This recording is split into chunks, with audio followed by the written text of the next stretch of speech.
Good.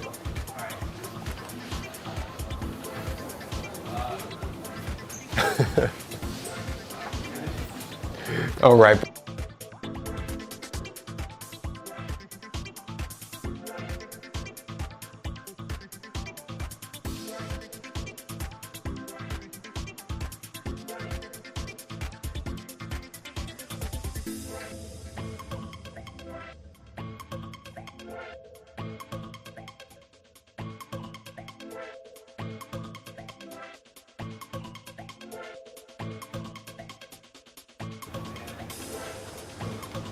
All right, I got the thumbs up, so I guess we're live. Welcome all to our Near AI Tech Showcase. My name is Jared Barnes. I'm our head of ecosystem and founder success at the Near Foundation, and incredibly excited for today's event. For those of you who are with us at ETHCC in Brussels earlier this year, we had an amazing round one of our first iteration of our tech showcase.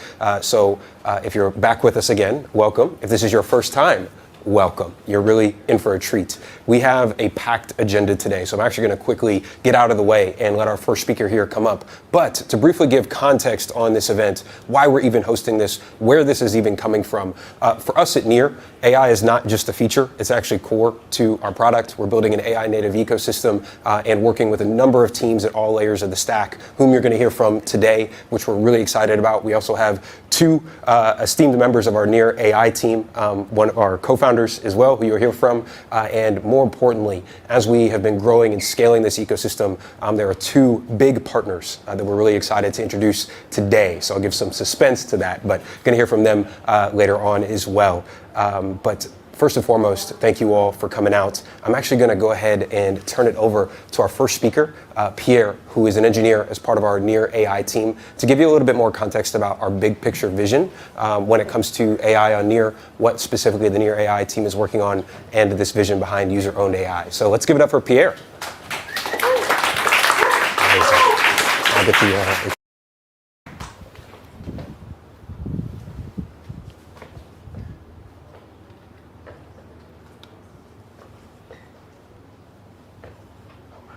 Should be good. Yeah.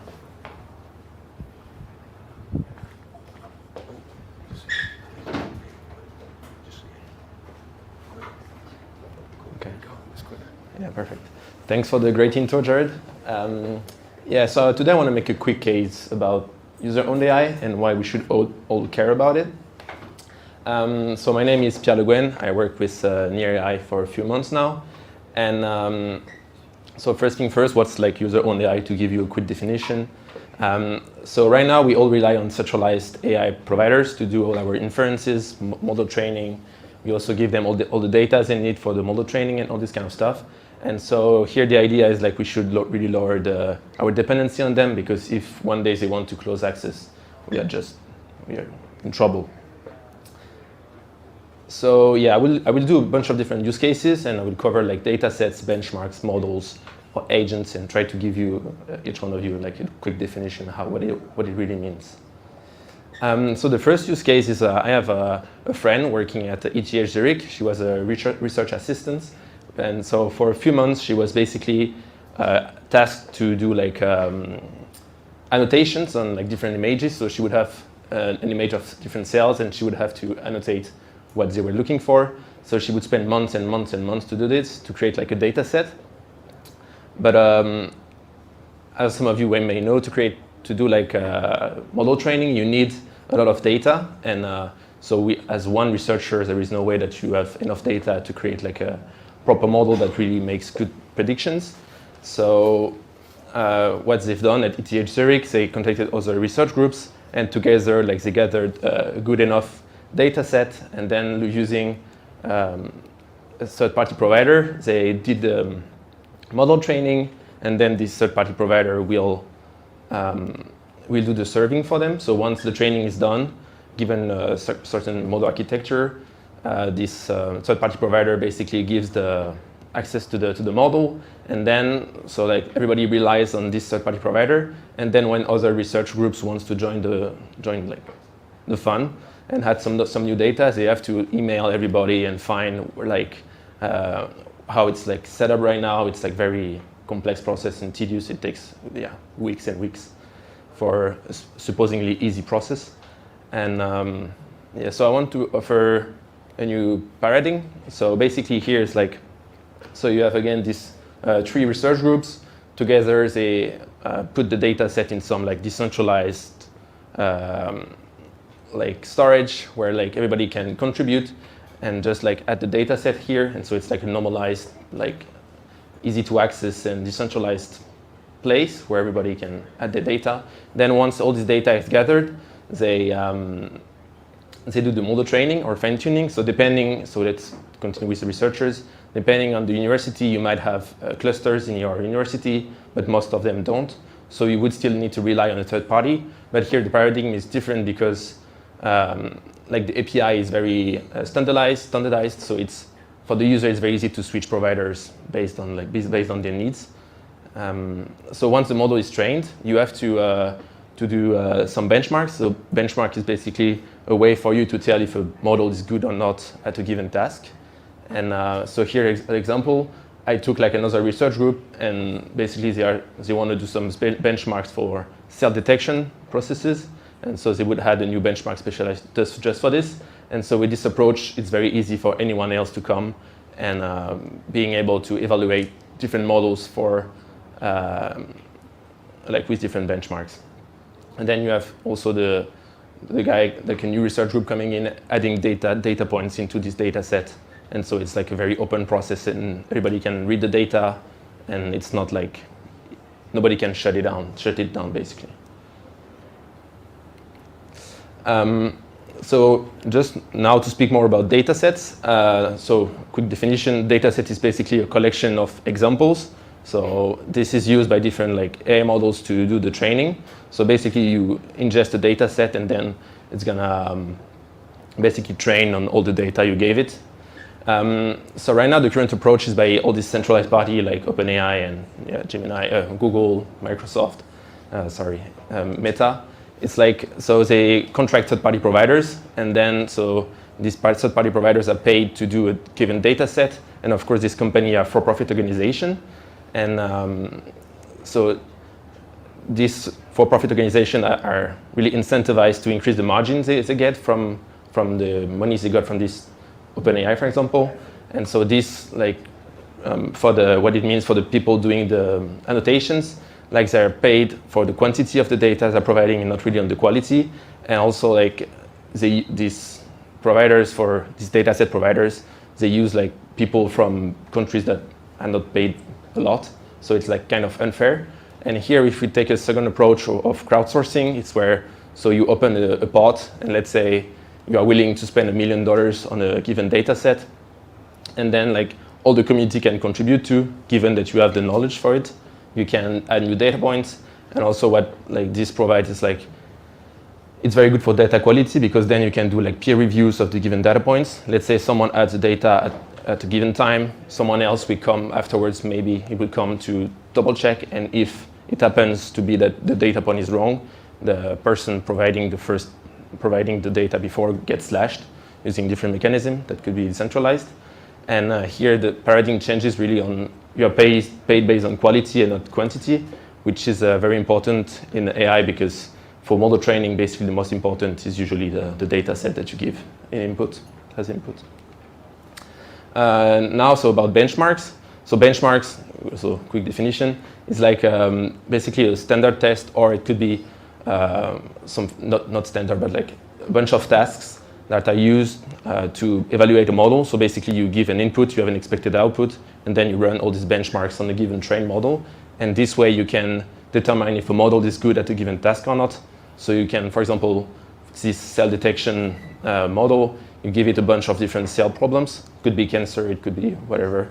And then you can see if it's good or not for a given task. So this is used right now by research communities to determine, of course, if the models that they created are relevant or not and efficient.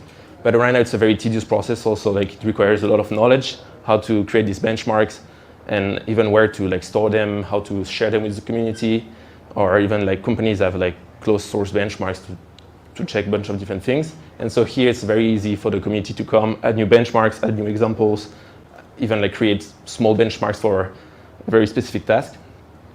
Yeah, so with the new approach, it's very easy for anyone to add new like benchmarks and create cool things. And so also like the community is way more broad and rich compared to like the closed approach, where so I want to take a second use case. So let's say you are a hedge fund and you want to expand the service you offer, and so you want to do DeFi, like automated DeFi trading. So this requires like a lot of knowledge in the space, and you don't want to spend like, you don't want your teams to spend like months and months coming up with a perfect like agent. And so here, what you do basically, you have like an algorithmic trading agent, AI if you wish, it's just more specialized. And this agent, what it's going to do, so let's say you want to add tweet sentiment analysis, because it's kind of common right now to do these kind of things. So you have a bunch of different like tweet sentiment analysis agents that basically each one of them are run against a bunch of different benchmarks that we spoke before. And so you know a given agent, is it good or not for the task? And then also you know the pricing for each agent. And this way, as a company, you can choose which agent you want to use or not. And you do this for every features you don't want to implement in-house. And this way, like you can use a cool ecosystem where like everything is interconnected, and it's very easy to use different models and different agents. And like all this, the work that the agents do, they usually require payment. So you can do microtransactions, micropayments with using blockchain. So it could be on Near, for example, where it's cheap and efficient. So to speak more about the models. So right now, for example, OpenAI, they offer a bunch of different models. If we say like GPT-4. So as I said before, the most important thing is really the data that you give it to these models.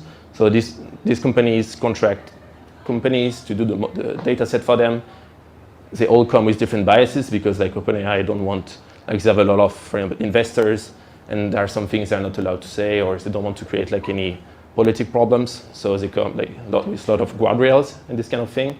And also you don't have a transparency of what it's doing in the inference side. So if it's like biasing your results, or it's not answering what it's supposed to answer. And all these companies are profit driven. So they want to get the most money out of their users. And so the other approach could be like leveraging open source models. We could really like create much broader like models ecosystem, where like models for specific tasks exist, and so it's very easy for anyone to create models and leverage the open source community. And here it's so it's very transparent and open source. You have less bias because you can check everything, and even if you're not happy with the model, you can just train it again. And here, like you own the data that is So you can double check the data that is used to train the model, and you can share it if you want your data to be used to train the models. Compared to like centralized companies, you don't really know what data they're putting in their model training, so it could be personal data, but we hope not. So agents, for example, OpenAI offers what they call GPTs. So basically how agents, GPTs for example, work, you give it a bunch of different inputs, so it could be PDF files, prompts, a bunch of different things, and with this, OpenAI is going to train, if you wish, a GPT. It's basically agents, and then like it's going to do the tasks that you asked it to do. So it's a full black box because you have no clue how it works inside. If one day OpenAI decides to close this service down, there is no way for you to, like for your company, to continue running on it, and it's behind a lot of paywalls, access controls. So if they increase the price, if they just don't want you to access anymore, you are really in a world of trouble. And also lack of collaboration. Let's say you have a GPT and you want to interact with an agent running on some Gemini agent platform. There is like not so many ways to do it right now, and I'm not sure. Is it off? I'm not sure there is a way in the short term to for it to work. So I want to speak about agents. We've been speaking before, where it's very easy for anyone to where like for these agents, it's very transparent. You can really check what they are doing. You have access over the inference. You have really like a rich marketplace where you can interact with a bunch of different agents, and you leverage micropayments on blockchain. So basically, nobody is like telling you you can access it or not. It's just there, and even if like the company offering this business goes down, like it will remain for kind of forever, as long as we have computers to do the compute. Yeah, so just to sum it up, so what's really like the user-owned stack, basically, it's like a very open and collaborative stack where like everybody can interact with, it's fair, you can really trace everything. The ownership is not in one company, it's really distributed, so as long as we have storage and compute, it's very easy for anyone to interact with this, and you don't have a single point of failure compared to like third-party providers where, let's say if OpenAI wants to shut their service down one day, your service will continue to run. So just one last example to sum it up. So I took the example of centralized AI versus like user-owned AI or decentralized, whatever name you want to give it. So the biases with centralized AI are very high because in the data sets are very high because like they're incentivized to go in a given direction based on their like on their needs. It's not open at all. It's a full black box, so you have no clue how it's running inside. Data privacy, put it medium there because in theory they're not supposed to use the data, but it was shown multiple times already that they are doing it, but by law normally they should not. Data privacy for the case of user-owned AI would be high in theory, where like it's very easy for anyone to double check what data is used to train the models and all this kind of stuff. For the competitive advantage, so for centralized AI, so if you use a model served by OpenAI, Gemini, Meta, you don't really have an advantage over your competition because everybody in the industry are using these models. So there is like very low margin for you to really like be like order of magnitudes better than the competition. But if you are using like a model that was trained just for this process, it's very easy for you to be really like better than the competition. And the ease of use for centralized AI, it's easy because everybody knows their APIs as a builder. And for user-owned AI, it could be easy, it could be hard. Depends how the builders do it. It has to be built. And yeah, thanks for listening to me.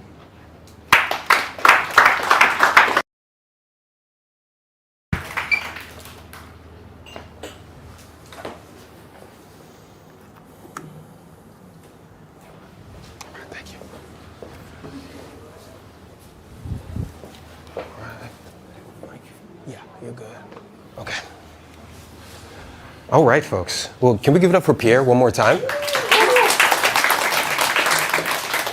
Thank you.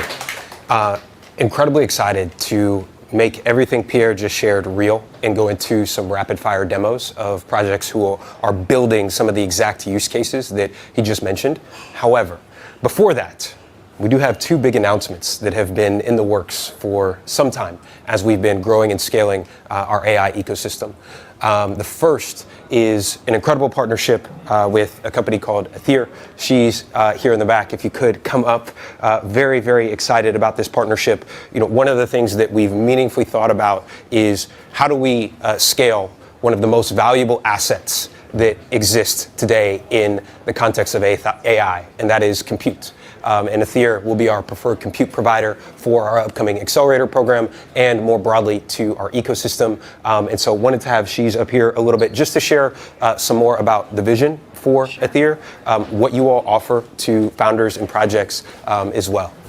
And I'm realizing we need to get her mic'd up. So we'll provide some coverage here last minute, but amazing. Yeah, if you want to go ahead and take this mic, you're good. Yeah. Thanks, Jared. It's really amazing to be here. Just to start with, I was part of the Near fam as well until last year, so it's just a great feeling to be here. Aethir. How many of you have heard of Aethir before? Just show of hands. Oh, that's pretty cool. Yeah.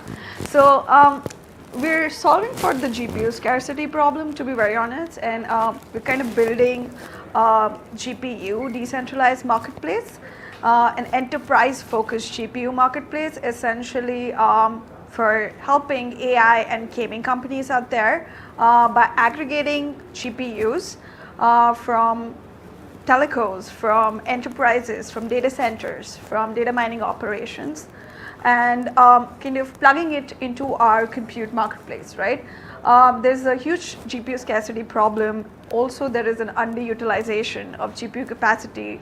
If you look at it, close to like 15 to 18% in the Americas. So, we provide incentives to list GPUs on our platform, and you can access it at, I would say, cheaper costs than any hyperscalers out there.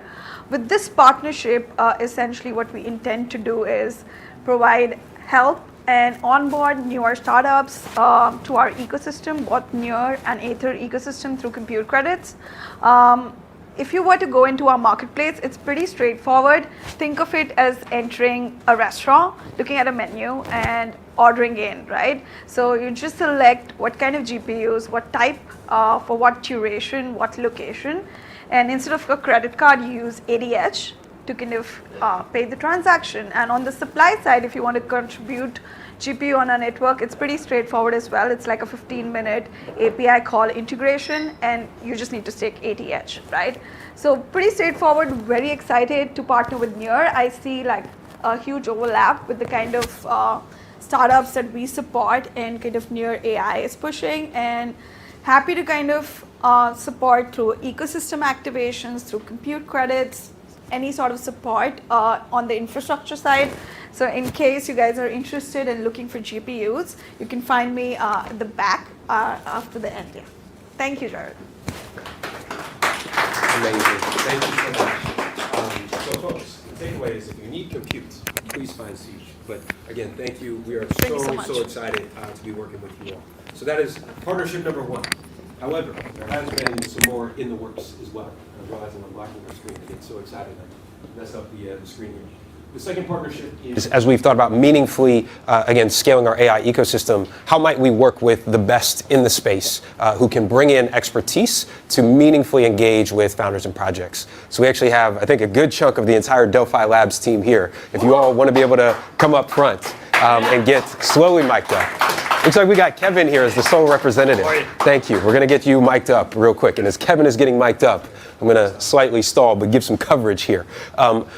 About 3 months ago, we set out and said, wow, we had incredible success with our first Near AI incubation cohort. Some of those projects you'll actually hear from today. In order to meaningfully do not just a round two and copy paste, but we said, how do we get better? We wanted to, again, go work with the best. We had probably one of the most impactful 30-minute meetings with the Delphi Labs team, and it was very clear to us that we wanted to go work with just a great organization. So Kevin here, COO of Delphi Labs, if you could just share a little bit about not only your work, but specifically the AI thesis that you recently launched, and we could share also more about the program as well. Yeah, happy to. Oh, I think I'm mic'd up. Okay. Yeah. All right. A lot of mics. All right. Yeah, great to be here and to represent Delphi in this really exciting program. I'll just take a minute to introduce you to Delphi in case you're not familiar. So we actually operate as 3 different companies. We have Delphi Digital, started in 2017, does crypto native research and insights, has really covered the space well. And in crypto and AI in the last year, we've published 3 what we think are really seminal reports in crypto and AI. We've got a 4th report coming out a little bit later this year, and we think in total it's probably the most thorough coverage of crypto and AI. So really encourage you to check that out. But the TLDR is we've been covering the space and think deeply about it. The second company is Delphi Ventures. That's our crypto native VC fund. My colleague Alex Golding back here is with them. And we've been investing since 2019, made over 150 investments in crypto. In the last probably year and a half, we've made at least 15 in the crypto AI space. A couple of the notable names include Noose Research, Grass, Pond, IO.net. So really looking to invest across the stack, continue to actively write checks in this space. So really paying close attention across everything that's being developed in crypto and AI. And then the third company is where I spend most of my time, and my colleagues over here as well, Delphi Labs. We're the builder team. We incubate and we accelerate new crypto projects. And we're a little bit different from some of the other crypto accelerator projects out there. Like, we take a very thesis-driven approach. And what that means is that we go really deep into a few select areas, and we bring not just the crypto expertise, but usually a lot deeper level of sector-specific expertise as well. So it's really good timing because, speaking of thesis, we just published our crypto AI thesis last week. Really excited to get that out ahead of this big event here. And encourage you to go check it out. It's pinned to the Delphi Labs Twitter profile. It's a long read, so get some time, get a drink, whatever you need to go through it. The really short answer to it is that at Labs, we believe that the decentralized sort of many models world is what is much needed to balance the centralized God mode models that big tech is pursuing. And so we believe that every element of the stack has an opportunity for us to explore in a decentralized model, and that's what we're kind of pursuing. And partly why we're super excited to partner with Near in this accelerator program. We really want to find the next generation of AI companies that we can help accelerate. Near brings a tremendous technical capability set, and we're super interested in everything that they have to offer. It complements really nicely with what we do best at Delphi Labs. And what we bring is a lot of crypto expertise. We've worked with more than a dozen projects in the past 3+ years, helping solve everything from kind of early product market fit to things like tokenomics, go-to-market strategies, fundraising, ultimately your TGE launch. And we've pretty much seen everything with the companies that we've worked with. So I think probably the most important value add we bring is just helping founders that have to figure out all these things for the first time. We've probably seen these things up to a dozen times, and so we can just help you get through them.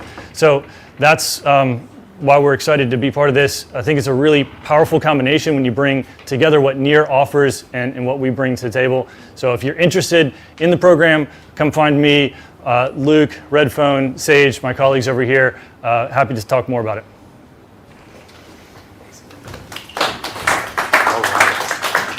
Kevin, and more importantly, Delphi Labs team, thank you all so much, for being here, but we are so excited for this partnership. Folks, October 14th, just less than a month away, is when we'll be kicking off this program formally, so please take Kevin up on the offer. We will all be collectively around here if you're interested in learning more about this program. Now, thank you, Kevin. For the reason we all came here, we actually want to get into some rapid fire demos. This is not just another set of panels. We really want to get into the tech. Our first founder, who I'll talk about here briefly, Jordan from the Bitte.ai team.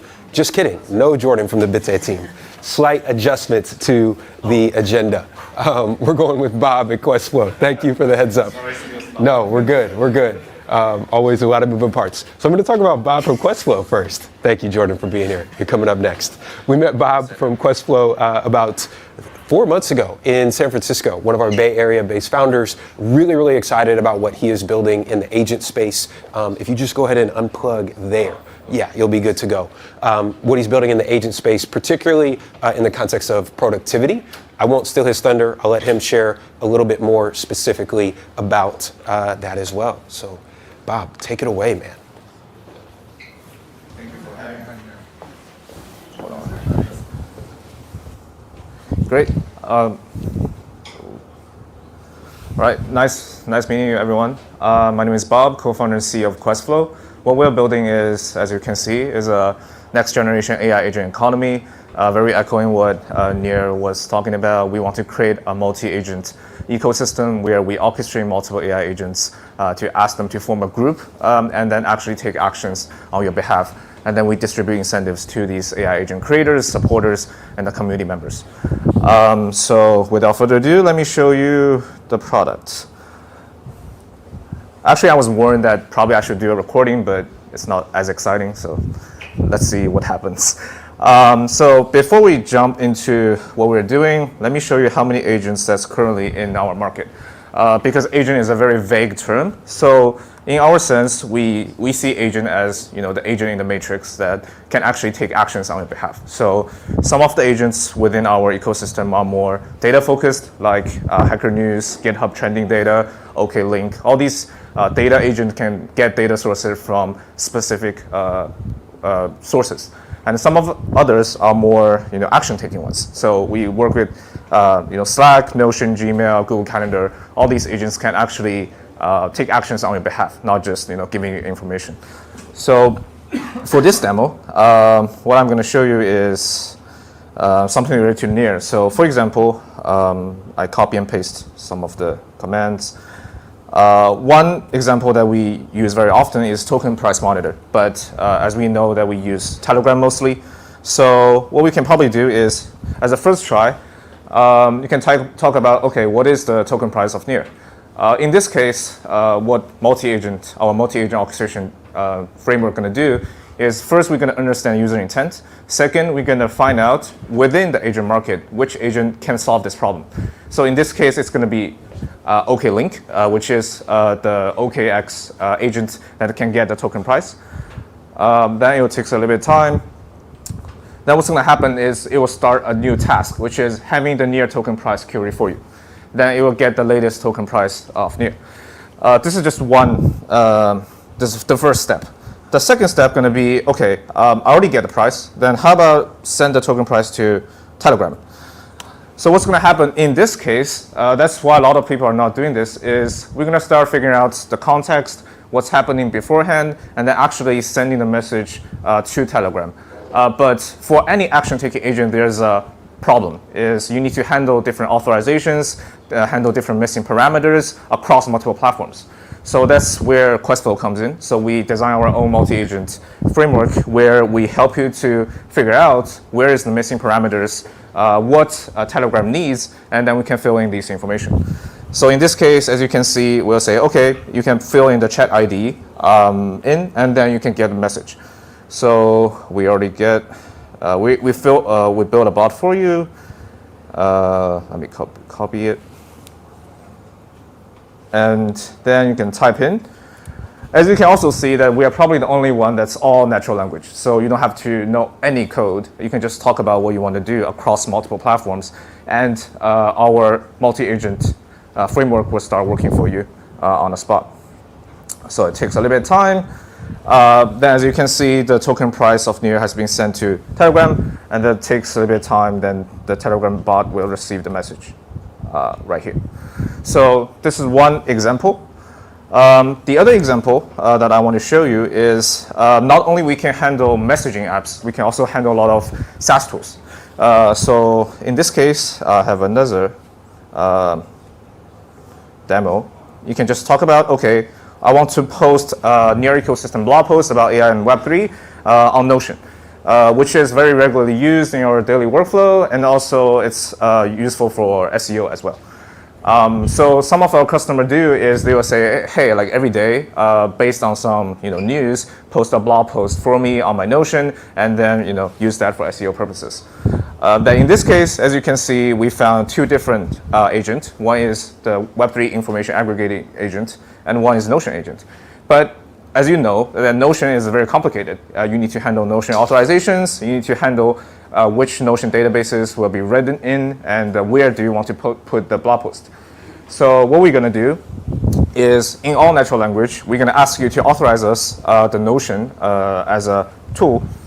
And then when you click yes, and then we start understanding it, then we're going to figure out, okay, what's your Notion data structure? What are the different workspaces with your Notion?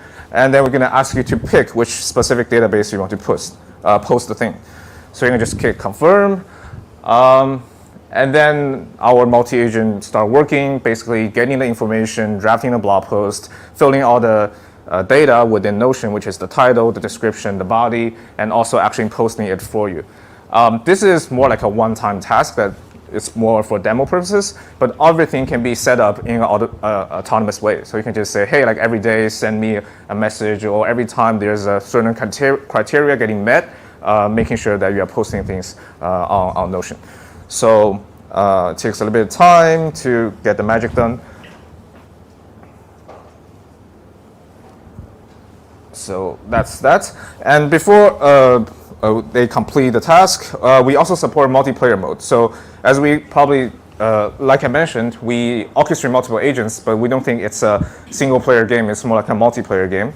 So we allow you to invite your team members to join the workforce with you, and also you can share just like a Figma file or like a Slack channel, then you can work with multiple team members along with multiple AI agents within the market.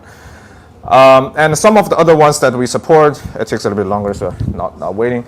Some of the other ones that we support is we also support multimodal, like YouTube, videos and stuff like that. Any case, I think my internet is not connecting, but you get the idea. Anyway, well, everything is live, so feel free to give it a try on Questflow's website, and yeah, happy to answer any questions. Sorry, it's it's not connecting, but yeah. Can we give a round of applause for a live demo? Not easy. Live demo is hard. Yes. Thank you. Yeah. Awesome. Folks, Bob will be around if you have any questions. Thank you so much, Bob. Really, really appreciate it. We're going to go ahead and actually transition to our next founder, Jordan, here from the Bitte team, as he is getting mic'd up and set up. Again, thank you, Bob. Really appreciate that. We're on a theme here. Oh, we got some traffic here. I'm going to get around you. We got a theme here of agents.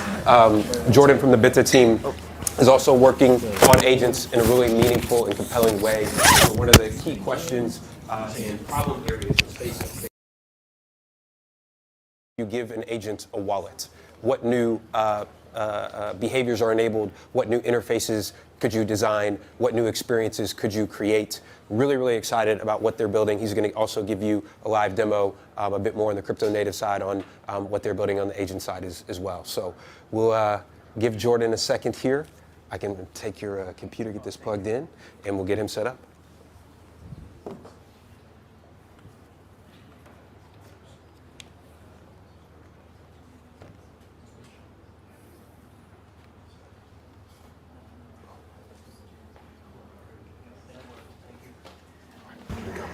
Cool. My lady.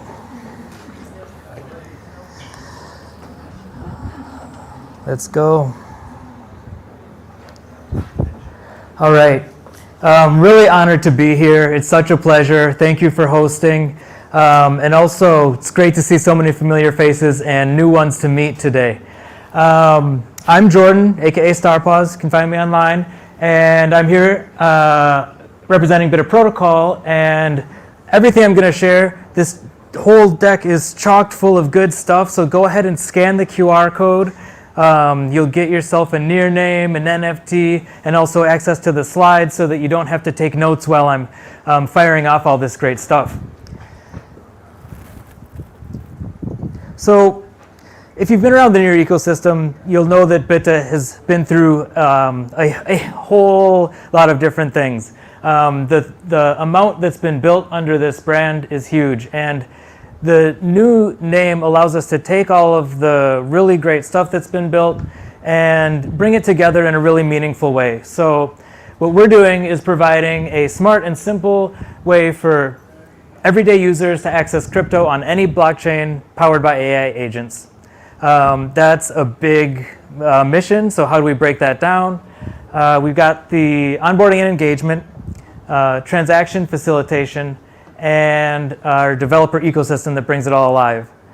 There's a lot of moving parts here. They've been built over the last 4 years as we've done activations for big conferences like NearCon, music festivals, and we'll have a few more announcements that are in the deck that you'll get to see the activations that we're doing. So what do we have that brings this to life?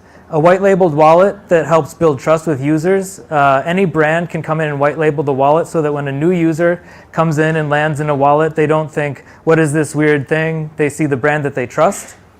The AI discovery, which helps with retention and engagement, giving opportunities for cross-pollination between projects and continued engagement from any brand that does an activation with us. And then we've got the Paymaster, which is clutch for getting new users into the ecosystem. What this does is it allows you to do airdrops and everything else without users having to figure out what gas is, how to get crypto, etc. They're just like in the door, and then they can mature and figure out what all the value is there and graduate out of it. But the Paymaster lets them get in the door easily. And then we've got the cross-chain functionality coming where we can do not only near transactions, but also have Paymaster and all these other things acting across Ethereum, Solana, all the other chains. And then, like I was saying, the developer ecosystem is how we bring this to life with our own open source tooling and also our grants and bounties for building out more excellent AI agents.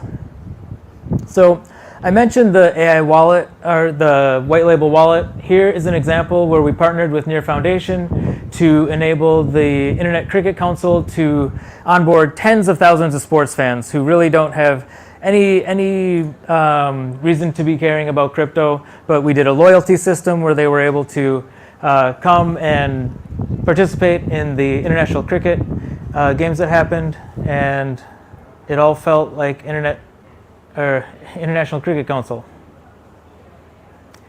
And this week we have launched the FKA Twigs live stream from Sotheby's. Anybody who tunes into this webpage, FKA Twigs, can mint a frame from her performance.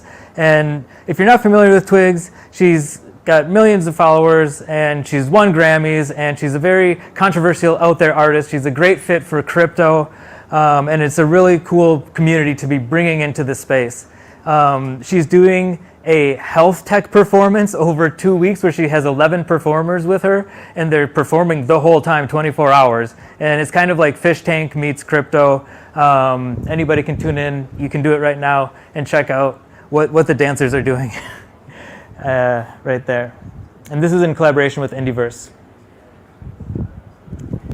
And then I'm not so brave as to be doing the live demos on stage with the spotty internet and everything, but I do want to show you exactly what it looks like to interact with an AI agent inside of a wallet, because that's a common question that we get. So just going to drop us into the wallet, and there's just a button to click that says AI. You come in and chat with the agent just as you would expect to, familiar. We're just sending some near here. And the important thing is that the AI agents are generating transactions. They're not going off and doing transactions on their own. They're bringing transactions back to the user that are well formatted and easy to understand, so that the user is doing the final action themselves. And then after the user does the verification, somebody gets rich. We sent some near. I also mentioned the Paymaster earlier as being the way to get folks in the door really easily. One of the most exciting Paymasters we have live right now is Text Royale. If you're interested in playing a Telegram game, it's a battle royale, happens on the hour in Telegram, and we're doing thousands of transactions through the Paymaster for them, so that people that are encountering near for the first time are able to claim their play to earn tokens directly from the battles that they're winning there.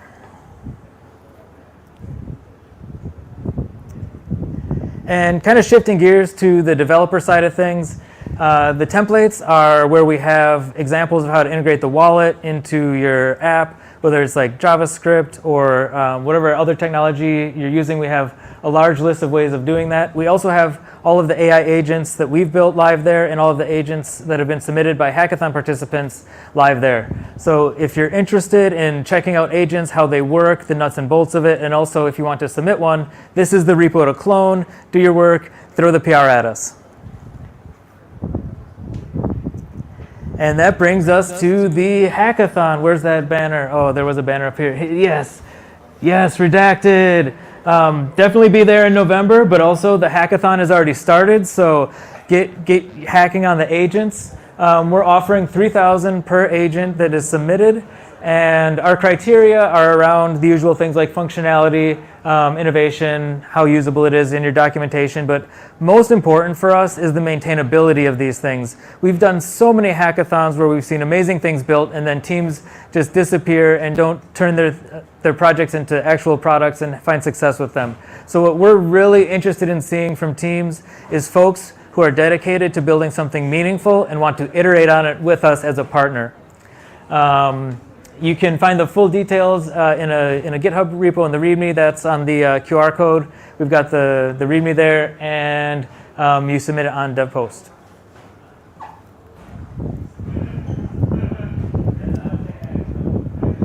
And then one last thing. There's always got to be that one last thing, exciting thing going on at the Bitte Labs where we just keep on shipping. So we've got this new NPM make agent tool. If you're thinking to yourself, oh my God, building an agent, it sounds so hard. No, NPM make agent, you'll have up and running in less than 30 seconds. Very easy command line tool. It does the deployment for you using ngrok and all of that. So very quickly you can begin interacting with an AI agent that is doing financial transactions on chain. Really excited to bring that to the world.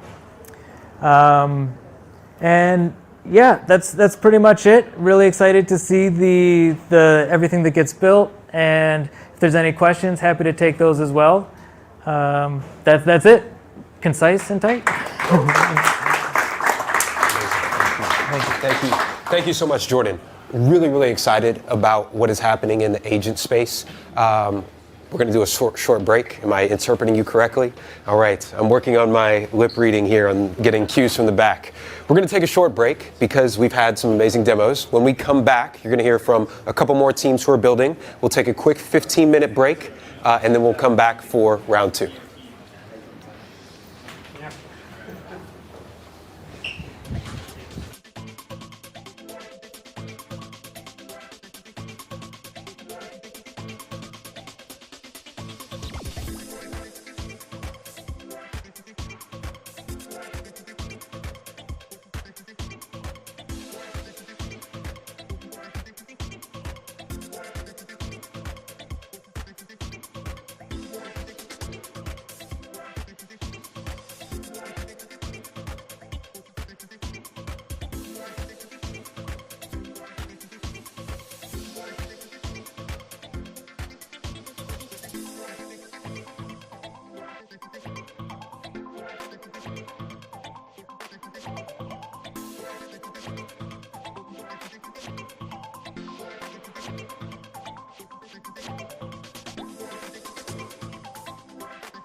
Regular scheduled programming. Now, you heard from our first couple of teams that were really focused on agents. Now we're actually going to transition a little bit more to compute, one of the more fundamental aspects of the ecosystem in which we're building.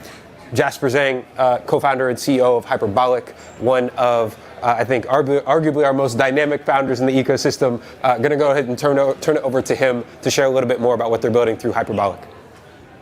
Thanks for the introduction, and thanks for me to the Nillion.AI showcase. Hi everyone, I'm Jasper. I'm the CEO and co-founder of Hyperbolic. I did my math PhD at UC Berkeley. I finished in 2 years, which made me the fastest person to finish a PhD in the history of Berkeley when I was 24 years old. And also gave me the idea of the name of my future company, Hyperbolic, because I was doing topology and hyperbolic geometry.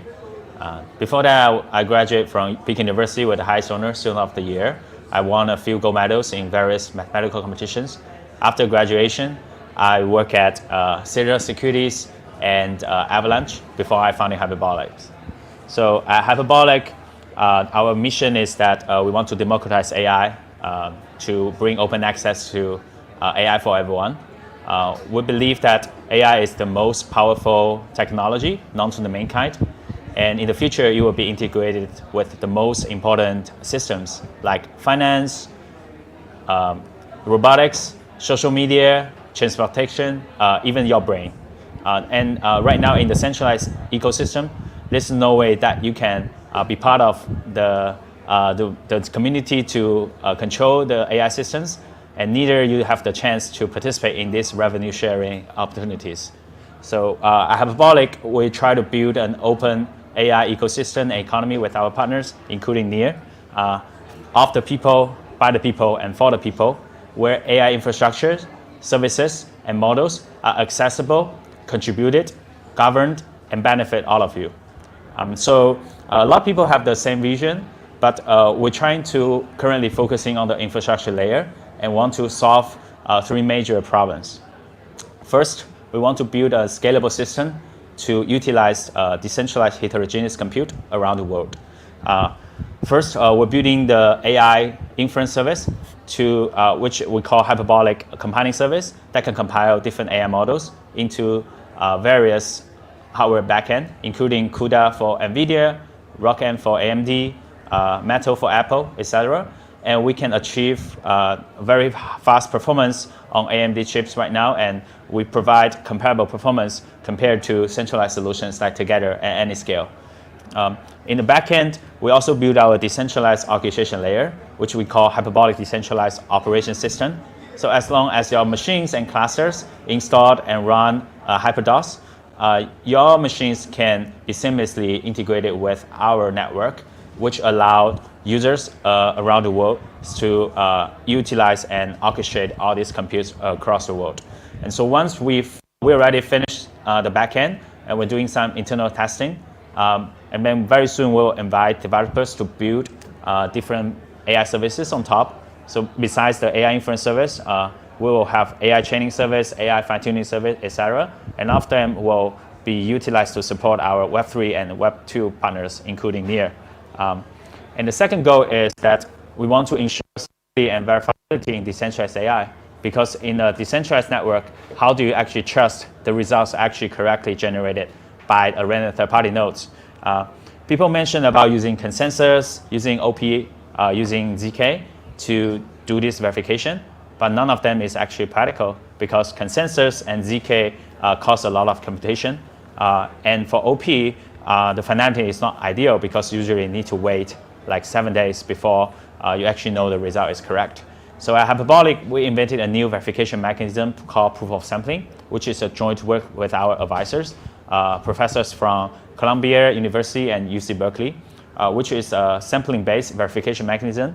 So for most of the cases, only one node in the network will generate the result based on the user's request. But with a certain chance, the orchestrators will ask another node, we call validator, to regenerate the result based on the same request. And if the answers are different, then it will initiate an arbitration process, and the dishonest node will be punished with a high level of penalty. And because of this, we can use math to prove that there is a threshold based on the staking amount, based on the slash amount, as long as the checking probability of checking is higher than that threshold, the system has pure strategy Nash equilibrium, which means that in this system, every node's best strategy is to behave 100% honest all the time. And this provides a very secure guarantee for the results generated on our platform. And we are currently working with a few risk-taking protocols to build it as a generalized AVS to secure other AVSs building on various risk-taking protocols like EigenLayer and Karak.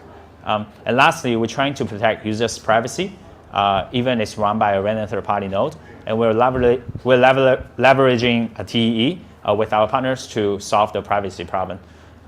And so the whole ecosystem architecture will look like this. So we have the decentralized orchestration layer as a foundation. And then on top, the people will come and build different AI services. On the side, we will have verification layer to secure every other services. And we'll also have privacy layer to protect users' privacy. Once we finish this infrastructure, we will enter the second phase, which is the applications and economy phase, where many different DeFi, AI DeFi applications can be built on Hyperbolic, such as like GPU future exchange, AI model revenue sharing, AI-powered DAO, etc. And together we can form a strong economy and ecosystem for AI community. And so next, I'm going to show you a quick demo to demonstrate the capability of Hyperbolic. Due to the internet, right now, like if you go to the app.hyperbolic.xyz, we already launched our AI inference, which is a service that allows you to access different AI models powered by the decentralized GPU network. And we also have the GPU marketplace, which allows you to rent GPUs across the world. And I'll see if I can actually run the demo because the internet is not ideal. But Q12 VL is like a powerful VLM model, which is like a vision language model that can read both pictures and language. If I run it, okay, looks like the network does, okay, that's good. So it can, usually after just like less than 1 second, you can see the answer, and it will say like, it will tell you like what this image is. And we currently integrate our service with Near AI Hub. So besides Firework, Hyperbolic is the sole providers in Web3 to power AI, Near AI user-owned initiative. And we would love to see many Near developers build on top of Hyperbolic and Near to power the AI applications. And another thing that we are very excited about is like we just launched our GPU marketplace, which allow people to contribute GPU as well as access GPUs through our decentralized orchestration layer. Here's a video to show you how to run it. So currently it's like internal testing. So if you want to test it, send us your email, and then we can add you to the testing batch. But very soon we're going to launch our testnet, which allow people to permissionless to provide a compute to our network. So the user experience is very simple. You just like choose the GPU that you want. So in this example, you just want to rent a 4090 and you want to run Ollama, which is like a serving engine to run AI models on a GPU. So after a few seconds, you already get access to this machine. And so you will SSH into that machine. You're going to download Ollama. So first, you will install like curl, which is like a very basic command line like tool that for you to download different softwares. So you will find the command to download this Ollama software. So after like a few seconds, it's downloading, and then you'll install it. And after that, it's good. So you will run Ollama on the backend to serve different AI models. And then now you can see Ollama find the 8 GPUs. And so you open a new terminal window, and then you ask Ollama to run Llama 3.1.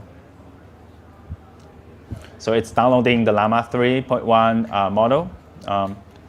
And just give it a few seconds.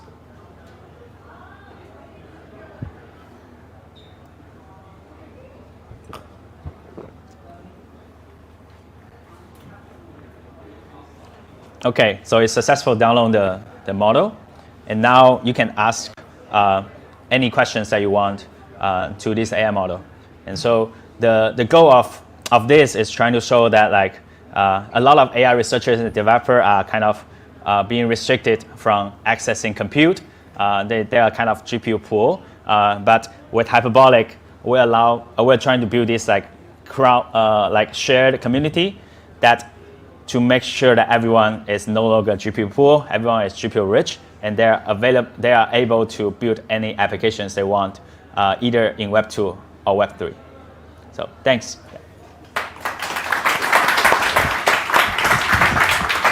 Awesome.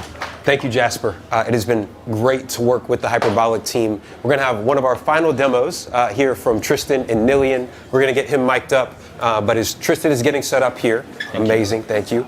As Tristan is getting set up, one of the core components of our ecosystem that we've really focused on is privacy, right? And as we have worked with a variety of different projects across the space, Nillion has really stood out in what they are building, particularly with what they refer to as blind compute. So I won't steal Tristan's thunder as he shares a little bit more about their vision, but really excited for him to share. So we'll turn it over to him.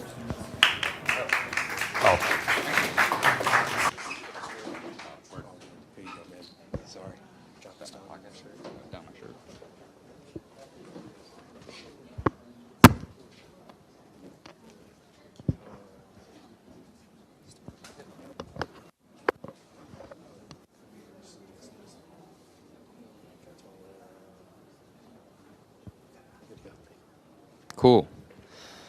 Thank you very much for that introduction. So, hi, I'm Tristan. I'm a co-founder of Nillion.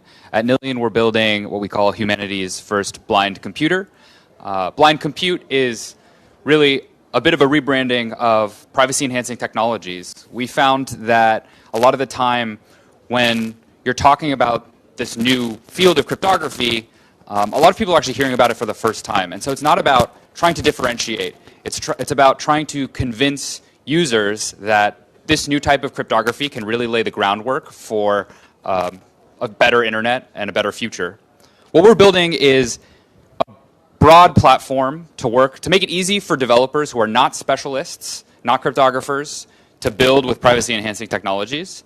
And we believe that that is one of the biggest things that has kind of stopped or bottlenecked usage of these things, because we think that they are ready to go from theory to practice. We're focused on, we call ourselves cryptography agnostic, but at this stage, because we think it is the best tool for the job right now, we're focused on multi-party computation, because we think cryptographic-based solutions versus perhaps hardware-based solutions are more fit for higher value data scenarios. So, There are definitely places, especially for defense in depth, where hardware is a good solution.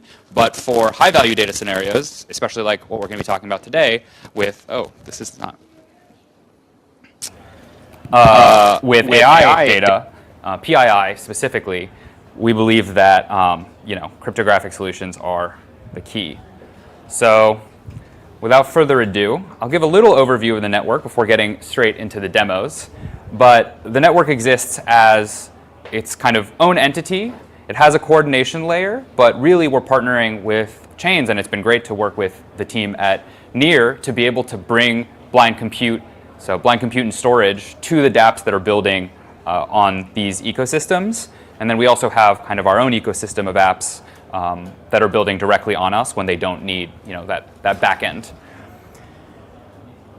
So without further ado, let's get into sort of the story of how we think about AI. We are a broader platform than just AI, but AI is a really big focus for us, especially on the research side.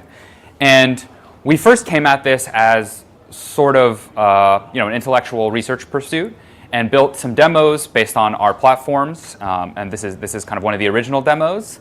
And we're doing some fact finding around how easy could we make this really, and how useful do we think it could be really.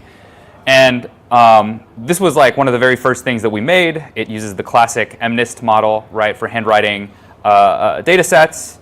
I will say MNIST is handwriting, and this is trackpad writing, so it's a bit different. It can be a little off sometimes. But what I'm doing here is I just wrote something, and this turns it into a 28 by 28 grid, and here's where the magic happens of multi-party computation. So this actually gets secret shared, split up into 3 pieces. Sometimes we say Horcruxed, across 3 different nodes, as seen here.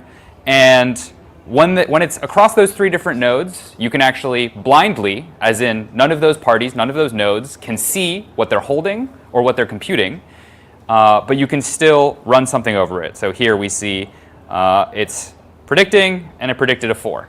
Great. For what it's worth, I picked 4 because it works a lot better. This is about 80% accurate. 2s are particularly bad in this first model. But we've gotten a lot better since then. So what we released, and sort of tripled down on this, is something called Nada.AI. Nada is our Python-based DSL. So it was very important to us that we have developers be able to build on this without having to learn, new things. So we wanted it to be as close to what AI developers and developers in general are used to. So we have this Python-based DSL that kind of works like a Python library. And it has a lot. We also have versions of NumPy, scikit-learn, and all of our AI stuff has PyTorch-like interfaces to make it easy for people coming from traditional AI. And so these are some of the examples for the Nada.AI library.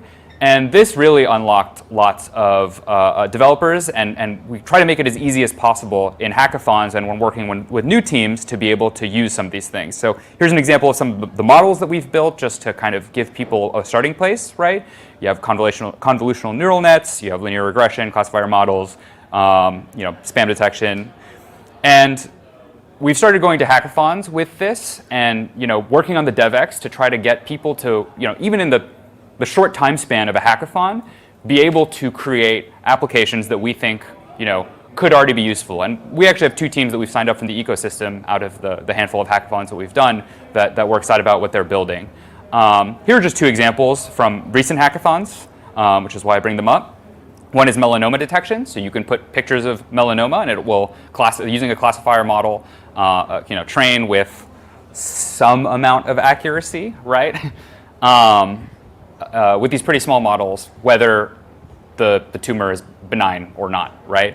And you can do kind of a similar thing with these this depression sort of questionnaire. Now, just on its own, if you're not sharing any personal data except perhaps your IP address, maybe it doesn't make sense as to why you would want this with blind computation.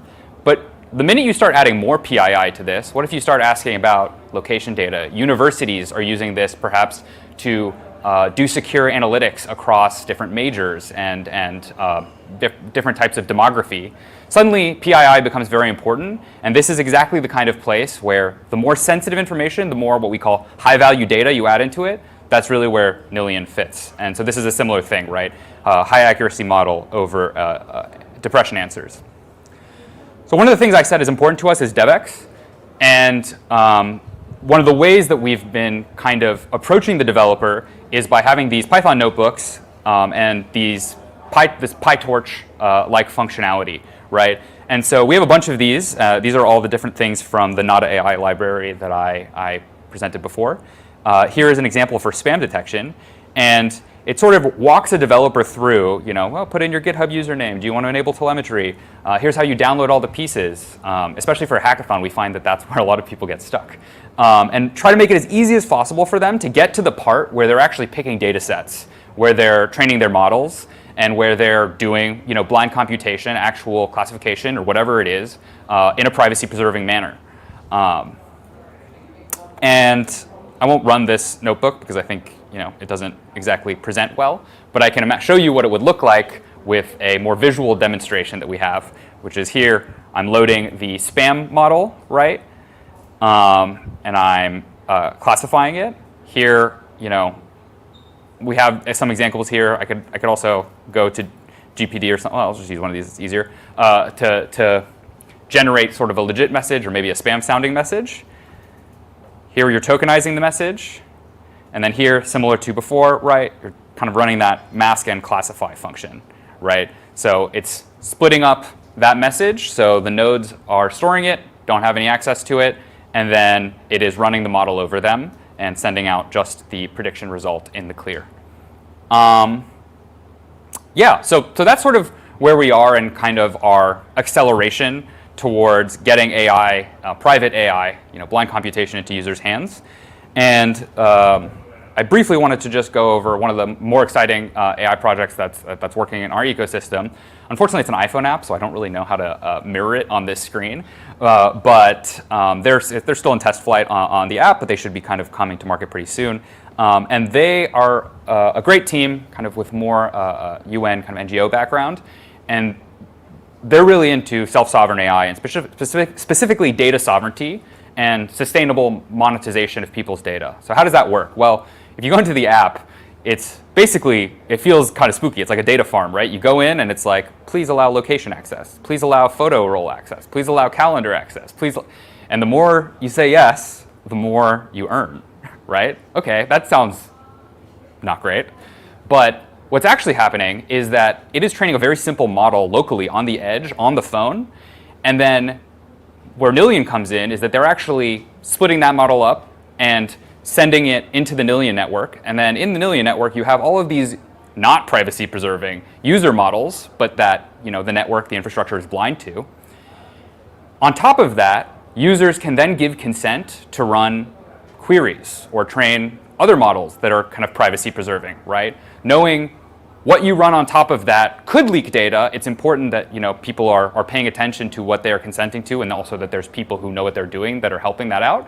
But suddenly you have this really viable data marketplace for useful data, and the supply side works great with crypto, but the demand side for a lot of this type of data that can be much more sensitive than especially on an iPhone. I don't think even Apple has all of that data, right? And that can really generate some useful insights depending on who the buyer is. The final little thing I wanted to do here is show one of the POCs that's sort of, already done. This is by a group in our ecosystem called Skillful, and this is actually private RAG. So let me just create a new wallet here.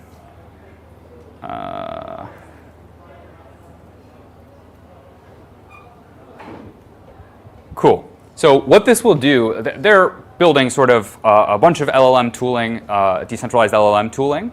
But what we're interested in right now is this Nillion testnet playground. And what this is, like I said, private RAG. So using Euclidean distance, semantic search, you can put in a document. In this case, we're going to use this blood test sample that I have prepared.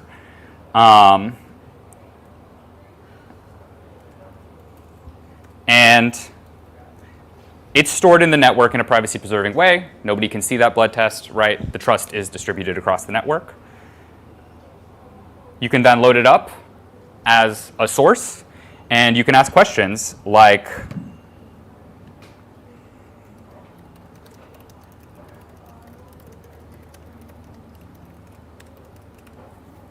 should I be worried about some of the high levels in this test?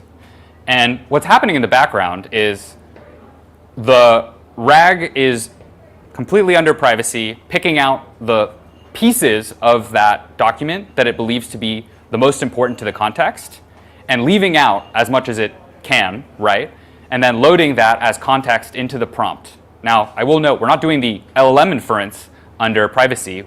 We have some internal stuff working on that, but I won't go into that. But even this, depending on what you're doing, the use case, can already be quite powerful. It's minimizing the amount of data that needs to be leaked to the LLM providers, to the infrastructure. And then, if you add a little bit of anonymization on top of this, a little bit of DP differential privacy technology, you can really get some cool outputs. But as you can see here, it takes the information in the extended sample blood test report, and it says, there is one high thing. You gotta be careful about that, right? And you can do this for a bunch of documents. That's just sort of the live demo. This is one of the things that we've been speaking to Near about, and they're really excited to integrate on their end. So yeah, that's Nillion. Thanks, guys.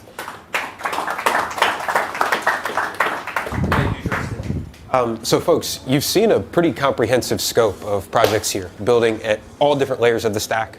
We have one final team that will share a little bit specifically about how they're tackling the data problem. Two final teams, I get excited and I always forget our agenda, two final teams who will be sharing a little bit about the data problem and how they're solving that. And so we're going to turn it over to Chi, who is the co-founder and CEO of ZetaBlock.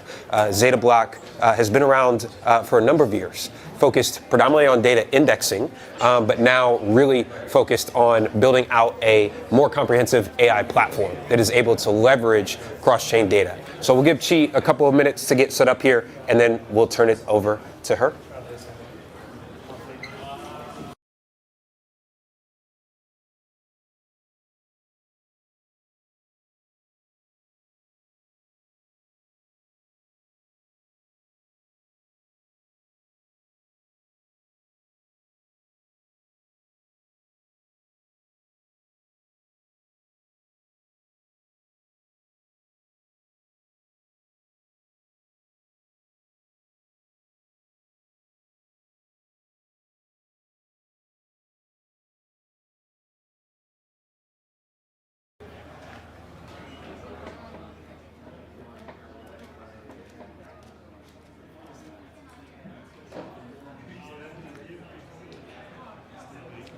Hello.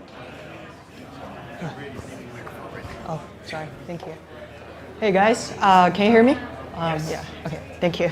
Of course. Hello. I'm Chi. I'm the co-founder and CEO of ZetaBlock. We are an open development platform for AI economy 3.0. So a little bit of background about myself. Before ZetaBlock, I used to lead product management at Databricks, a Web2 data and AI infrastructure company. And before that, I did my PhD from UC Berkeley, focused on machine learning and causal inference, aka Go Bears, aka ethical AI or responsible AI. The first AI startup that I was building in 2018 was an automated machine learning platform company. So it's amazing to see a new wave, especially with the Gen AI, that is pushing AI to another level of adoption and intelligence. So a little bit, just background about ZetaBlock. We have been building the solution since early 2022. And what we have been building in the beginning was trying to really tackle the AI landscape from data. The reason is simple. As we all know, data is actually the fundamental oil for everything that you can come up with models and any intelligence. So that's why in order to make model really able to achieve what we want and have like a high quality, high performance model, we have to have high quality data and with unique patterns that you want to insert into. So that's why in the last 2.5 years, we're very honored to work with a lot of great projects in the Web3 space and also like Web2 space, especially at this time, as we mentioned here, a lot of crypto companies such as Eigenlayer, Story Protocols, and also Near, we work with them.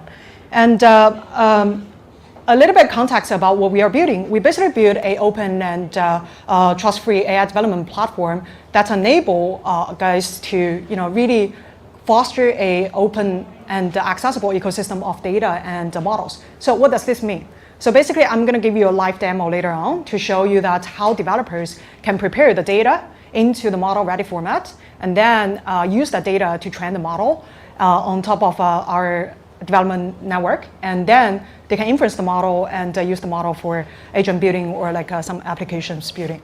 So let's dive into the demo. I'll give you the context about the case study here. So basically, OpenZeppelin is one of our customers. They build a lot of on-chain risk detection, fraud transaction detection bots on top of ZetaBlock. And how would that work is basically they combine a lot of like on-chain transaction data and also a lot of like off-chain label data and also like some KYC data into ZetaBlock. And then they did the data wrangling and data preparation and used the data prepared to train a machine learning model. So at that time, it's more like a traditional models. And then once the model has been trained, you can use the real-time streaming data set from ZetaBlock to do the real-time inference. And now, this time, what I want to demo to you is instead of like what OpenZeppelin built, this is actually a model that we co-built with Google, so GCP. And let me show you one thing, which is quite interesting.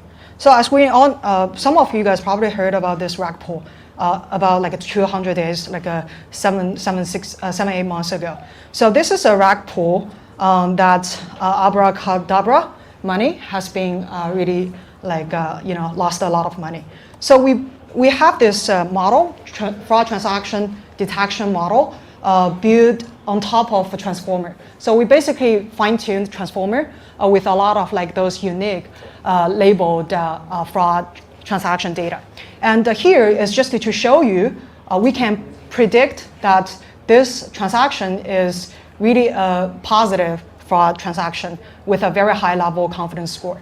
So how did we do that? Now let's take a look at, and as you can see, it's very quick. And how did we do that? Let's start from here.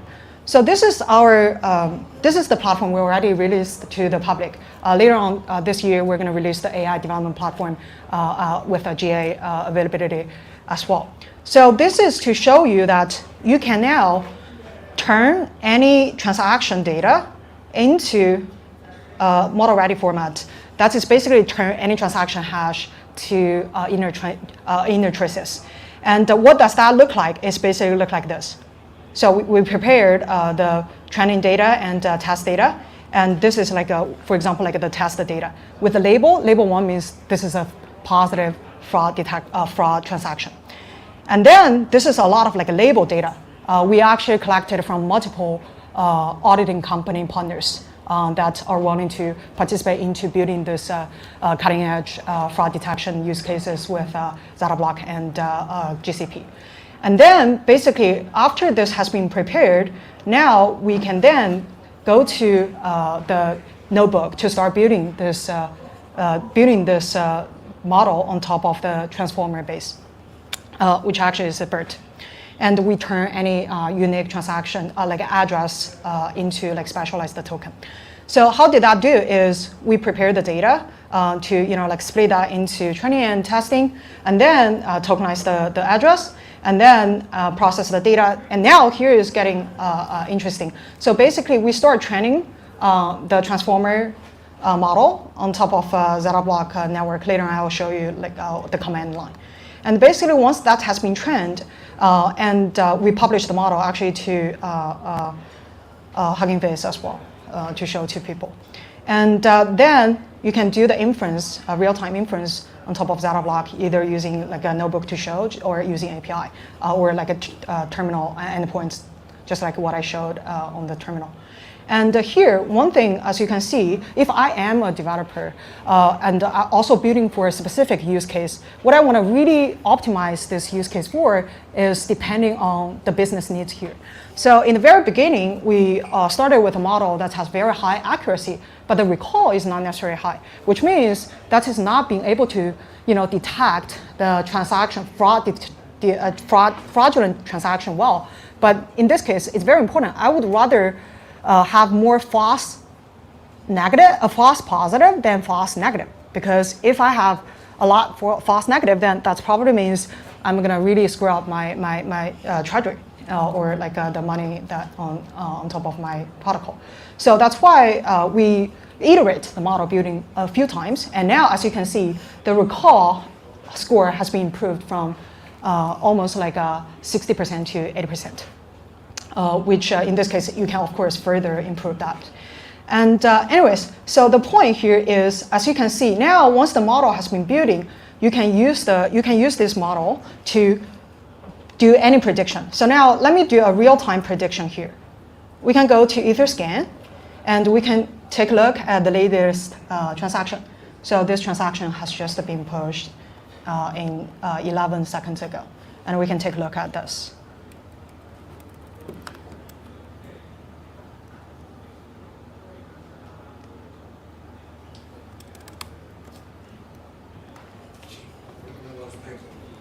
Oh.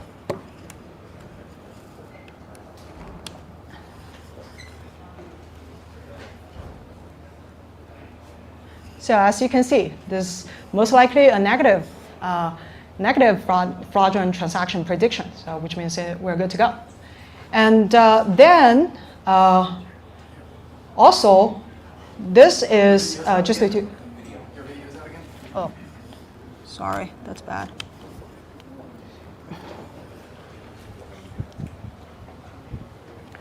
By the way, this is just to demonstrate that how the entire transaction and also like AI training, like a data preparation and model training and model inference process has been recorded on chain.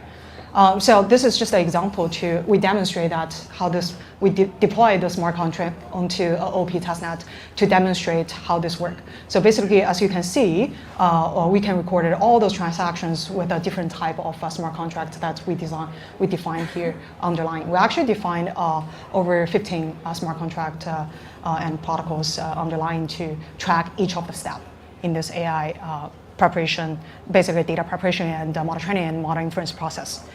Yeah, so this is pretty much like the end of the demo. And as you can see, ZetaBlock is a data and also like a data and AI company, which is built for the open future of the AI economy 3.0.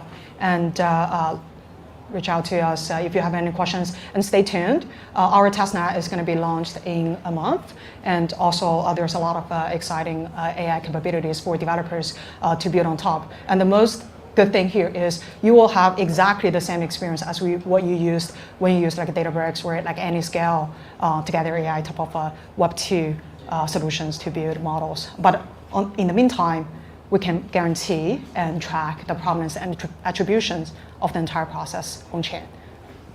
Thank you.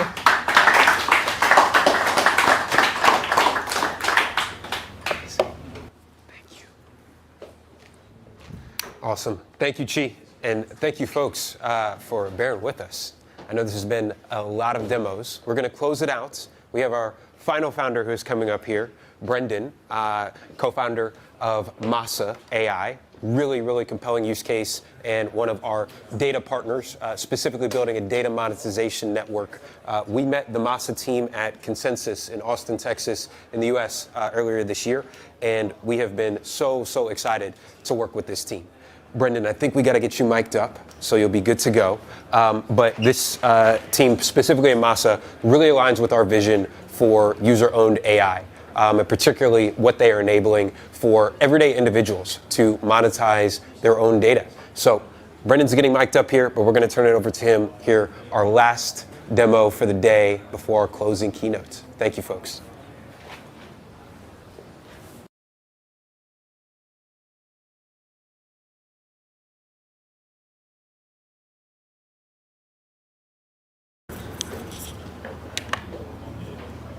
Okay, good afternoon everyone. Hope this hasn't been too much of a long day for you all. I'm going to keep this quite punchy. Let me see if I can actually get this to go full screen into a slideshow. That would be nice. Cool. So I'm Brendan from Masa. I'm the technical co-founder of Masa. We've been in operation for about 2.5 years. It's really great to be working with the Near team here.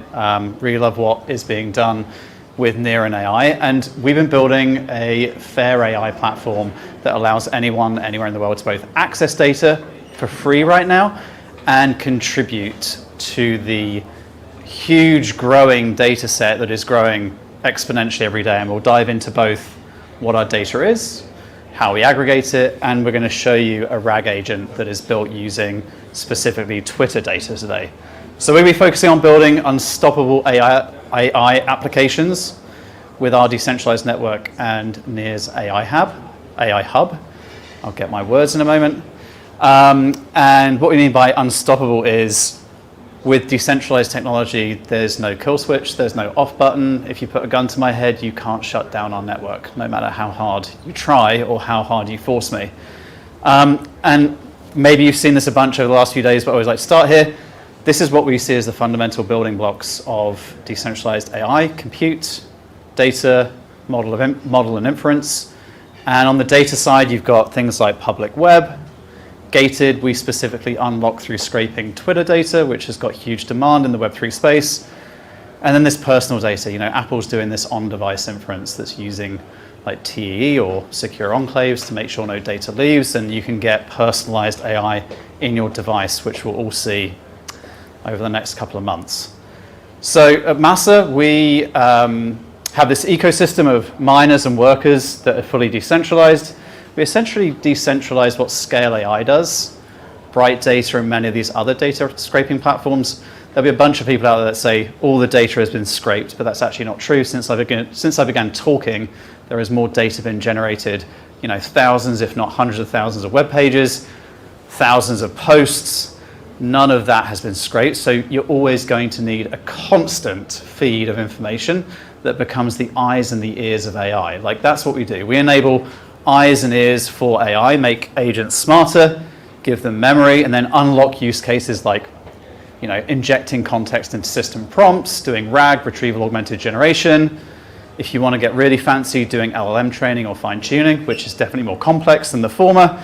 And the majority of use case that we see today on our platform is very lowest common denominator. There is so much low hanging fruit in this space. There is no need to make things complicated.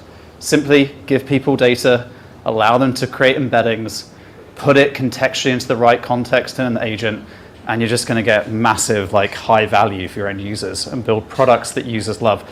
We do have an ongoing, early stage part of the platform, which is using specific LLMs for structuring, annotating, and diarizing data. This is very early. We also do speech to text for things like podcasts, YouTube videos, things like that, for conversational AI to be trained on that data. And what are we doing on Near? We're enabling agents and data access on the Near Hub. Every day we have a stream of indexed tweet data that's about 2 million tweets a day, all contextual for the crypto space. And you can also access real-time information.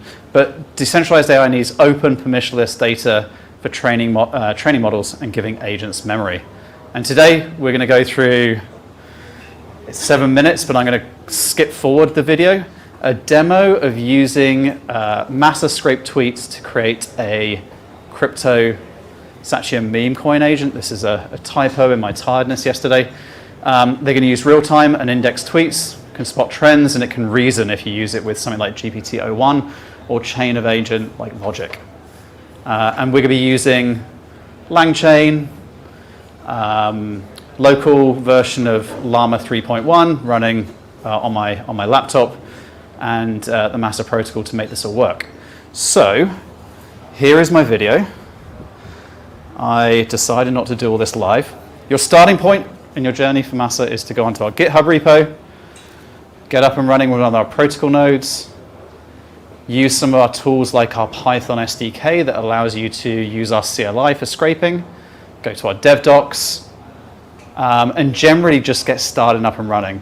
We're going to post a single page agent in the Near Hub along with all of our data sets, so you'll be able to go there and access all of this data for free, or indeed come to our API and make organic requests in real time to access all of this. So this is basically taking you through setting up an individual node on the network. You've got several ways to get connected. You can run a single node in private configuration, configure as many scrapers as you want from one boot node. You could similarly connect to the main network and access the entire pool of shared resources, or come and join our BitTensor subnet on subnet 42, which is what on a daily basis is indexing a lot of tweets and will also earn you about $50 a day if you're running a miner to scrape Twitter data right now. So I'm gonna skip forward this because this is all a bit boring. In hindsight, this looked far more interesting. There's a bunch of repos here that will show you how to get started. We've got an awesome Masa repo, lots of good code examples in there you can dive in and get up and running with an agent within like 5 minutes. And this is just demonstrating how you can retrieve information on God's Twitter profile. This is actually going out on my machine here, fetching data from workers. This is going through the Twitter front-end GraphQL API endpoint that we reverse engineered. There's tens of thousands of Twitter workers we have on the network that are scraping and helping unlock this data. And similarly, you can access followers and right the way through to tweet data, actual raw tweets. And the search functionality through the tweets endpoint is very complex. You can do between date ranges, you can do by keyword, you can do really sophisticated and/or queries and go down to hashtags, specific people that you're following, and build a very, very, very detailed, comprehensive data set to be able to use in your AI agent. And this is just giving an example of the raw data that's returned for the latest 10 Bitcoin tweets. So this is just demoing how you can, like, in real time, scrape using one of our Python scripts. Just going to go forward here because you're all getting to the end of the day. And we're actually fetching tweets on the hashtag meme coin here. So these are being directly queried through the protocol. This will sleep when Twitter gets rate limited, and it will come back on and manage your connection to the actual scraper.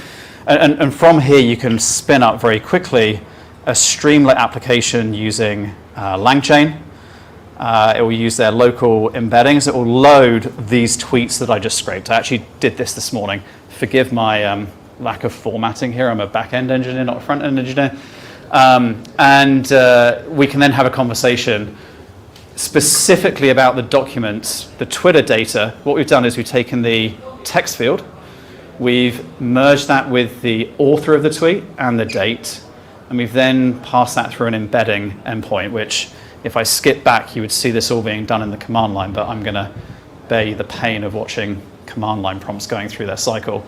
And we can start having a conversation with this agent. This is extremely lowest common denominator. This is very, very simple. You compare this with inference that's on chain. This is actually giving a nice output for once. And it's just going to tell me more about the meme coins that are being talked about, unfortunately, on Solana. But that's where meme coins live. So yeah, this is what we do. We make data incredibly easy to use with the data itself, tooling, and are really excited to see what we can kind of connect to in the near AI ecosystem. So people can start building real products, right? Like, the longer it takes you to get to this point in time, the harder it's going to be for you to start testing with users, understand what their needs are, and stop talking at conferences and events like this, and like actually engaging with people. I'll be rather doing this than wasting time talking about something we're not building. And in addition to this, just to close out, you can also scrape web data through the protocol, Discord, Telegram, and all others. And this is just demonstrating how you can get context on meme coins from Wikipedia. And we'll do the same thing with CoinMarketCap to go and get the most relevant data for meme coins from CoinMarketCap, which includes pricing data. So you can merge these two like building block bits of data infrastructure together to give you a great output for your data needs. So I will stop this video and skip forward. Okay, 1 second. How to participate. All right, go to Masa or very soon the Near Hub. You'll be able to get up and running with that Streamlit agent in a single page file on the runners that are in the Near Hub. And you can also participate by being a miner, by scraping data and very soon pre-processing, and you'll earn Masa emissions for doing that. And probably Tau, well not probably, definitely Tau if you do it on BitTensor as well. So thank you very much, have a great day. Amazing. Thank you, Brendan.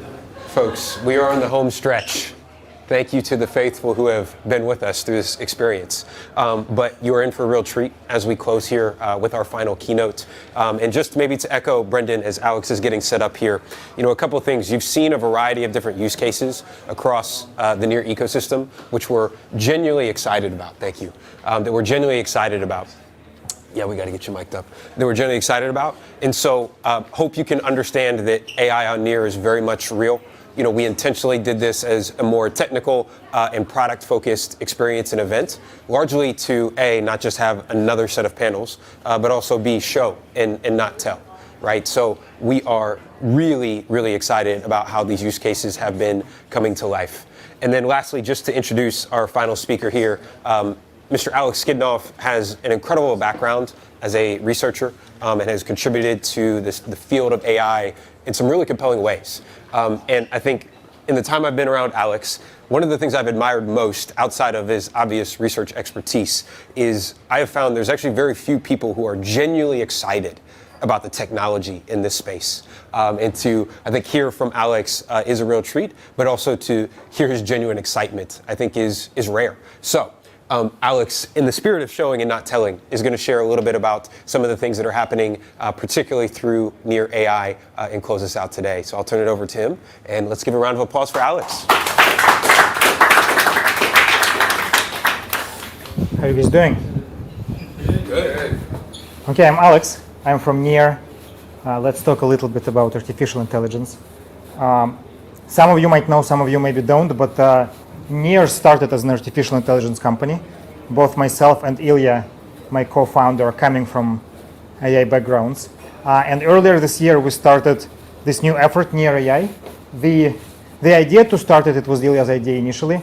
It comes from sort of looking at the current state of the world through the lens of Near's vision. Near's vision is to make sure that in the future, people have power and control over their data, assets, and power of governance. And if you look at the sort of first derivative of the world today and look at what happens with artificial intelligence, first of all, there's a hypothesis, which I think is not crazy in 2024, that AI will be transforming the way we interact with internet, the way we interact with services, with the world. And the way the world is moving today, that capability in the world will be fully captured by the small number of profit-seeking entities. This is what happened to mobile phones. This is what happened to social networks. This is what happened to literally every technological revolution in the past, with a single exception of blockchain. And the problem is that once that attention is captured by those profit-seeking entities, they start capturing data. The data goes there. Their models become better and better. It gets harder and harder with every passing year to catch up for the incumbents in the world. And effectively, the goal of Near AI is to make sure that there is a sustainable path towards the future where open source, user-owned artificial intelligence is competitive with the artificial intelligence offered by profit-seeking companies. That is a multidisciplinary effort. It includes empowering ecosystem companies and projects. It includes building infrastructure where they collaborate. It includes, I think, in the long term and on a higher scale, some important aspects that need to be figured out. One is how do we actually ensure that base models continue to exist in open source. Today, we're entirely dependent on Facebook for that to continue, and Facebook is not exactly known as a company that is not establishing walled gardens. And slightly more interesting aspect is how do we ensure that tier one research does not stay within those siloed companies. So today we happen to be at a relatively rare, I think, point in time where majority of the research which powers those tier one models is known outside of those companies, but that will not continue, right? Like even if you look at the latest generation of OpenAI models, O1, the technology behind them is for the first time is actually not known outside of OpenAI, right? We know it's something called Strawberry, but what is Strawberry? Nobody knows, right? Some sort of Monte Carlo tree search, we don't know, right? And so we need to make sure that researchers, so unfortunately today the situation is such that for majority of researchers, going to OpenAI is the absolutely best thing that can happen to them. And that is a problem, right? Because that means that the best research will continue to happen behind the closed doors. But there are people, at the end of the day, AI researchers are same people as us. They are developers, and developers are by nature anarchists. And many anarchists do not want to work for OpenAI. And so what we need to make sure is that there is infrastructure, there is access to resources, there is a place to collaborate, access to data for those researchers who do not want to go to OpenAI. Today, it is not quite the case. It is very hard to pull those things together, very hard to apply for grants. And we're working actively on building that infrastructure where researchers can work together. I will not be demoing that today. It is at the relatively early stages today. But something interesting that when I was thinking what I can demo, what cool I can show, one of the developers at Nillion.xyz, Vadim, he was playing with our infrastructure, and he built this little agent as a toy, and he was showing it to us at our weekly sync. And I found it to be very fascinating, and I hope you will find it fascinating as well. I will show you how it works. Then after I show it to you, I will spend some time to highlight certain implications. Right, it's not going to be even remotely as polished as that. For example, what was the first demo?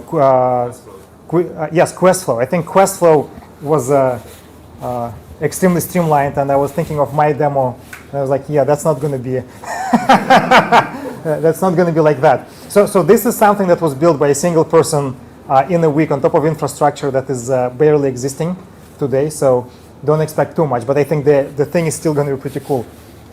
Okay, so this is if you guys familiar with the service called WebSim, this is going to be resembling WebSim. If you're not familiar with WebSim, you should familiarize yourself because WebSim is magic. So this is a tool that builds applications on the flow, and WebSim is the same as well. But this one has a twist. And the twist is that it has access to, through retrieval augmented generation, RAG for short, it has access to a bunch of near specific information. So it has access to contract metadata, function signatures, etc. And I will show you a quick demo here. And Vadim was fixing things literally like 2 talks away. So let's see if it's how well it flies. Show me let's see how well I can type with one hand. Near and.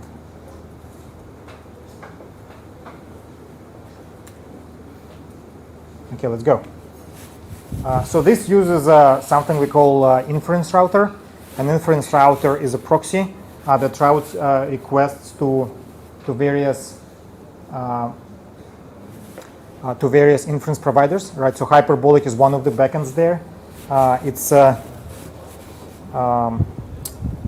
cool. Okay, so this is the code. So so I sent it a request. It generated a page on the fly. You will notice that it uses near view wrap near FT balance off. So it's familiar with the. I don't know if the font is small. Let me know. I will make it bigger. But so it's familiar with the ABI of the contracts, which it pulls from through RAG, right? And it shows me this is my hot wallet. It has an active balance, right? And okay, and so then you can start doing some cool things. Like you can like actually let's first. Iterate over it. Add a button.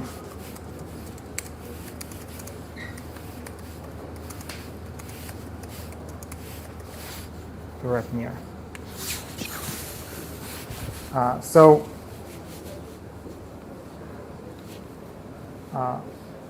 Under the hood, the way it works is that there is a chat there is an agent and a chat with the model, and the model has everything broke. So at the end of the day, obviously the goal is that you don't need to be technical to work with this. Or it didn't break; it's just slow. Yeah. Okay. Here's the button. I have no idea how much it will wrap. Let's see, what does it do here? The wrap button. Oh, it will ask me for the amount of near. Yeah, it will ask me. Okay, that's not good.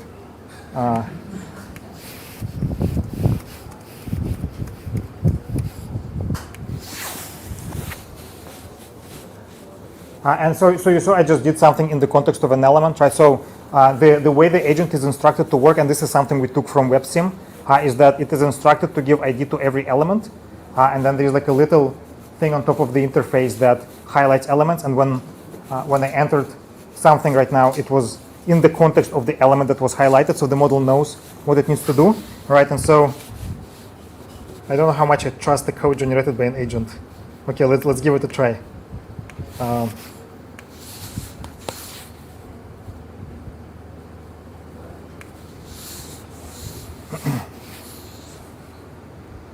And so again, you will see that it can take action. Transaction successful, thank you. Yeah, balance is updated. I have more rep near. So it can take action on my behalf. The way it works is that it lives in an iframe, and the outer frame has access to my account and an API to interact with it. Right, so that means that every action goes through the wallet. It's decently good security. Probably you shouldn't run it with an account which has like all your life savings, but for things like that, it works pretty well. And it can do, yeah, you can do like make it.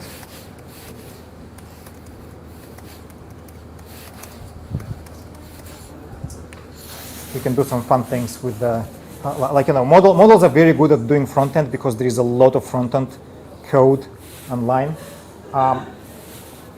So besides the fact that AI developer is probably very close, right? Because like this is very, rainbow.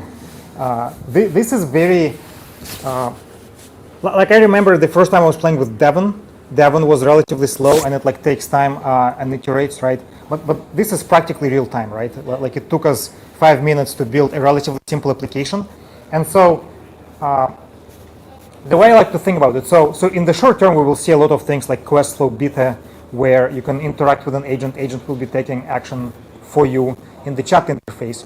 But I think sort of longer term, the transformation that will happen is that tools like that will become way more mature, right? People will move way beyond something that can be built by one person in a week, right? So imagine this with a chain of thought, with certain validation that will not allow it to break, that will iterate on top of mistakes, look at the console errors, etc., right? And you get like a sophisticated application building tool that if you try to recall the last 10 minutes, nothing I did required any ability. I mean, you need to understand what wrapping near is, but given I'm building a tool for wrapping near, I probably understand what that means, right? So we will get into the world where people will be able to build applications on the spot. And I think a very interesting implication of that that makes me personally very excited is that I mentioned at the beginning, right? One of the big things we care about is data privacy. But if you think about the way we interact with applications today, by default, the infrastructure of the modern internet is no privacy by default.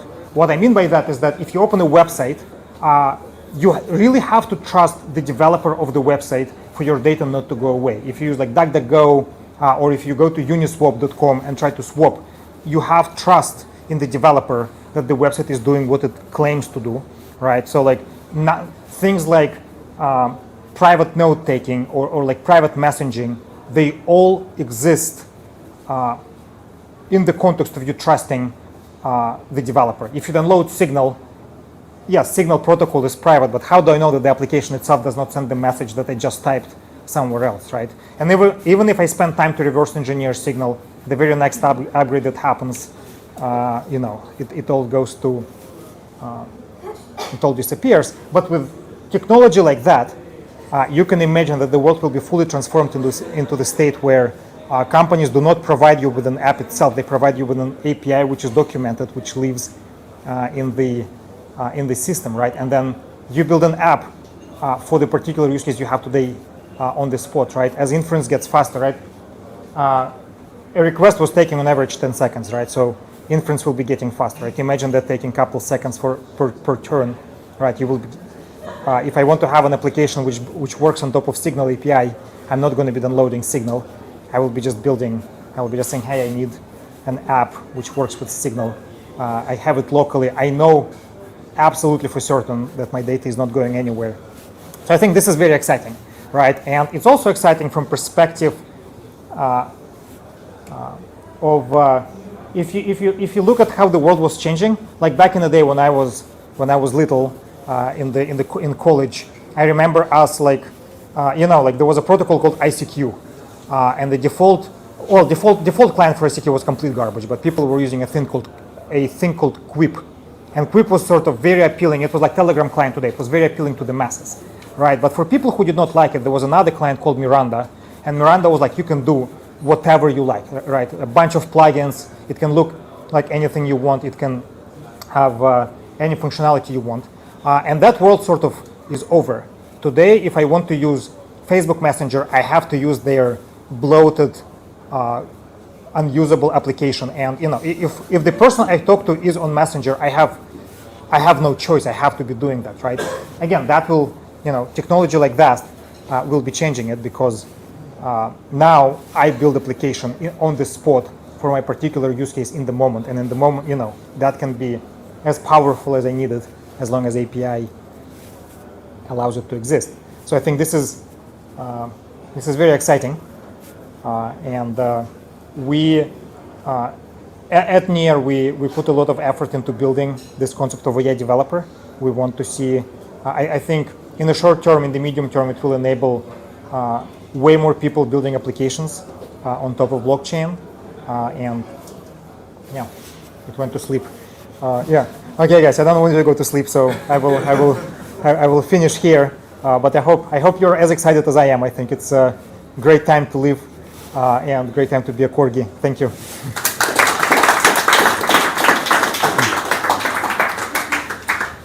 I think we're going to close it at that, folks. I think Alex's laptop went to sleep, but we're very much awake, very much excited as well, and genuinely appreciate not only Alex, but all of our founders who demoed today. I know folks will be around here. We have the space until 7, I believe, so get some snacks, get some refreshments, enjoy, and thank you all for coming out.